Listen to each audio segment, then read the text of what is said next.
পাটাতন ক্ষয়ে ঝুঁকিপূর্ণ হয়ে আছে ধামরাইয়ের বংশী নদীর ব্রিজটি। বড় বড় গর্ত তৈরি হওয়ায় প্রায়ই ঘটছে দুর্ঘটনা। এতে দুর্ভোগে এলাকার মানুষ। তবে সড়ক ও জনপথ বিভাগ বলছে শিগগিরই আরেকটি ব্রিজ নির্মাণ করা হবে। মোহাম্মদ রাসেল হোসেনের তথ্য ও ছবিতে প্রতিবেদন। দীর্ঘদিন ধরে ধামরাইয়ের বংশী নদীর উপর নির্মিত বেইলি ব্রিজটির পাটাতনের বিভিন্ন অংশ ক্ষয়ে বড় বড় গর্তের সৃষ্টি হয়েছে।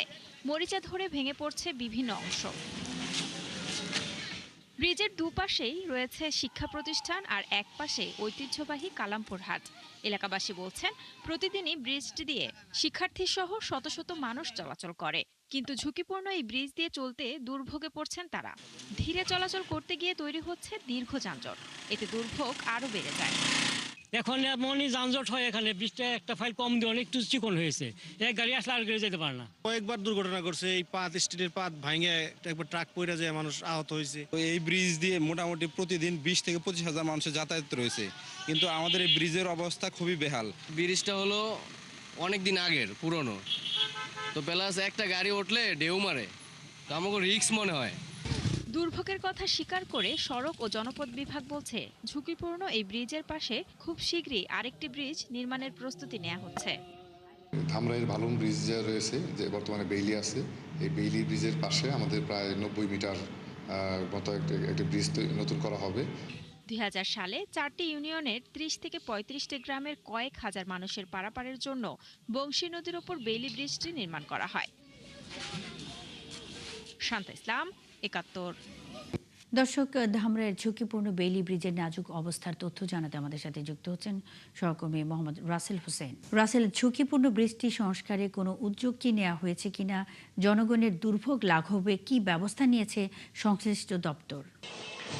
ধন্যবাদ মুন্নি। আমি এই মুহূর্তে রয়েছি ধামরাই উপজেলার ভালুমগ্রাজের বংশী নদীর যে ব্রিজটি রয়েছে সেই ব্রিজটির উপর।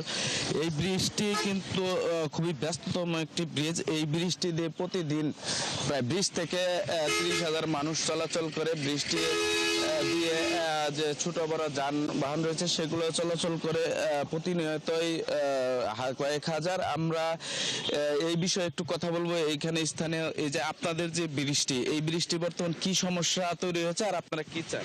এই ব্রিজটি ধামরাই থানার ভিতরে গুরুত্বপূর্ণ একটা ব্রিজ। এই ব্রিজ এখন বর্তমান নর্মাল, ওই কয়েকদিন পর পর সারে, কিন্তু ব্রিজ ভালো থাকে না। তখন 10 চাকার গাড়ি যায়, ব্রিজটা থরথর করে কাঁপে। যে কোনো মুহূর্তে এই ব্রিজটা ভেঙে পড়তে পারে। এই জন্য আমাদের এলাকাবাসী হিসেবে আমাদের খুব প্রয়োজনীয় ব্রিজটা গুরুত্বপূর্ণ থেকে গুরুত্বপূর্ণ। এই ব্রিজের খুবই দরকার, দ্রুত সমাধান করার দরকার, নাহলে যে কোনো মুহূর্তে এই ব্রিজের বড় ধরনের দুর্ঘটনা ঘটতে পারে। ধন্যবাদ। শুনছিলেন স্থানীয়রা যে বলছিলেন যে বৃষ্টি বর্তমানে খুবই ঝুঁকিপূর্ণ, যে কোনো সময় বড় যে কোনো দুর্ঘটনা ঘটতে পারে। ক্যামেরার মাধ্যমে যদি দেখায় দেখতে পাবেন যে ব্রিজের যে দুই পাশে রেলিং রয়েছে সেই রেলগুলো কিন্তু ভাঙা রয়েছে। আর সেই সাথে আমরা সড়ক ও জনপথ বিভাগের সাথে কথা বলেছিলাম, তারা যেমনটি বলছেন যে এই ব্রিজটি নির্মাণের জন্য ইতিমধ্যে তারা নকশা নির্মাণ করা হয়েছে, অনুমোদন হলেই টেন্ডারে যাবেন বলে জানিয়েছেন। এই ছিল আমার কাছে ধামরাই থেকে সর্বশেষ। মুন্নি, ধন্যবাদ। যুক্ত হয়ে তথ্য জানাবার জন্য সঙ্গেই থাকবেন। ধামরাইয়ের ঝুঁকিপূর্ণ বেইলি ব্রিজের নাজুক অবস্থার তথ্য জানাচ্ছিলেন মোহাম্মদ রাসেল হোসেন।